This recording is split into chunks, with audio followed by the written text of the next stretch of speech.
All right, so the Ace Bailey news just continues to get extremely interesting. We all knew going into the draft that Ace Bailey and his team were very vocal about what teams he wanted to stay away from and what teams he would prefer getting drafted to. And it went as far as them telling one team that was picking top 5 to completely stay away from him in the first place. We haven't gotten any official confirmation on who that team was, but with the way the news has been shaping out over like the last couple of days or hours or so, it seems like Utah was that team they told to stay away from him. There's the fact that he hasn't maintained any consistent contact with the franchise since getting picked. There's the way he was talking about them in the selection and the post-draft interview. And there's also the fact that he hasn't traveled out to Utah just yet. Now, by the time this video gets posted, all that news could change. This all could get cleared up. But one thing I really want to address is I don't like this narrative and this idea that because of this, he is an entitled player.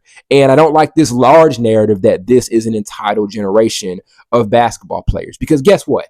This is not the first time in NBA history we have seen a highly touted draft prospect leverage things a bit to try to go to a situation that he feels fits him the absolute best. Now, is it outside of the norm for this to happen? Absolutely, right? This is not something that every single player, every draft year is going to be able to do. You're not going to be able to control where you get drafted to each and every time. But I don't have a problem with certain guys doing it, especially if you're a player who is as talented as Ace Bailey. Ace Bailey, in my opinion, is the second best player in this class. Flat out. Number 1 is Cooper Flagg. 2 is Ace Bailey. Then after that, I do have Dylan Harper, and the list does go on. So he does have a good amount of leverage in this particular situation. Now, will Danny Ainge budge on this? We will see. But I'm not mad at a guy as good as Ace Bailey, especially judging by what we've seen in the history of the NBA with these sort of players doing this. I'm not mad at him taking this particular approach. If there is a situation that he feels is best fit for him,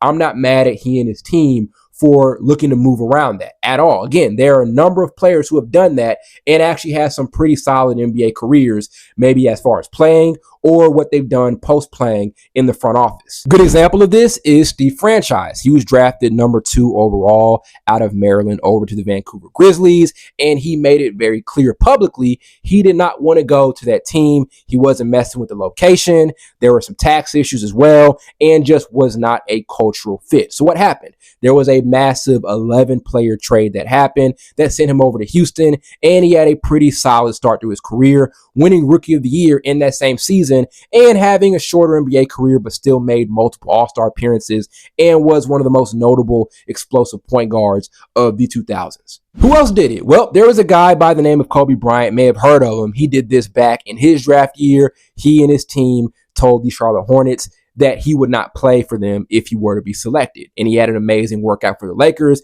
and that was a preferred destination for him. So the Charlotte Hornets ended up picking him up and ultimately moved him away over to LA. The rest is history. He ends up becoming arguably a top 3 player of all time. If you ask some people, top 10 at the least. And if you ask some other people, they say he's not top 10, but that's an entirely different conversation for another day. Danny Ferry was a star during his time at Duke in the late 80s, was drafted 2nd overall by the Clippers, and he did refuse to sign with the team, so he went to play in Italy for a year. So a much different situation. Didn't get traded immediately, went and leveraged his ability to star overseas, and ultimately the Clippers traded him over to the Cavs for Ron Harper, and he didn't end up having like an all-star career, but he's an example of a guy who did this and ended up having a solid career in the NBA in the front office. Luka Doncic is the most recent guy to do this. Now, it wasn't as outright as Danny Ferry or Steve Francis or even Kobe, but there were still a ton of conversations by Doncic's team and some other franchises about what destinations he preferred. So this is a guy telling teams, this is what I want.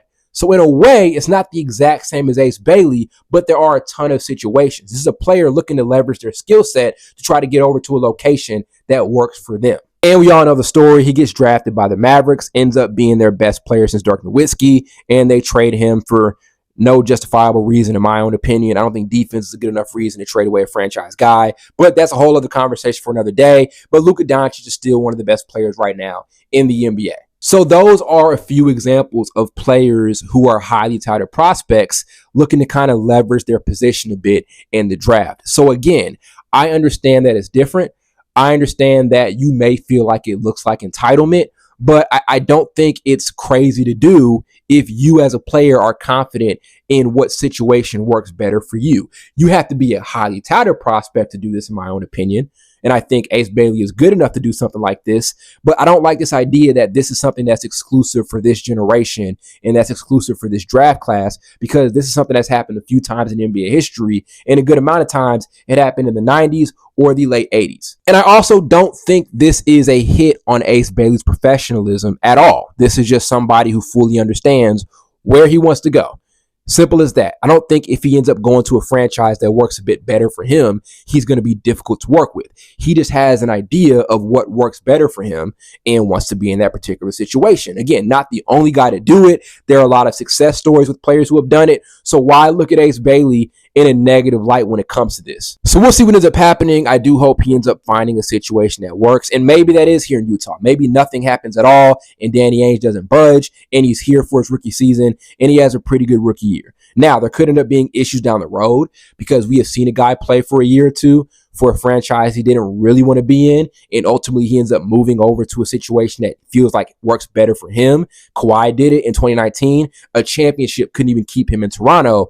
So who knows? But all in all, I hope things work out for Ace Bailey. I don't think this is an indictment on his professionalism and what he can end up doing down the road in the NBA. I don't think this is a red flag. This is a player looking to leverage himself, and this is not a rare occurrence through the course of NBA history.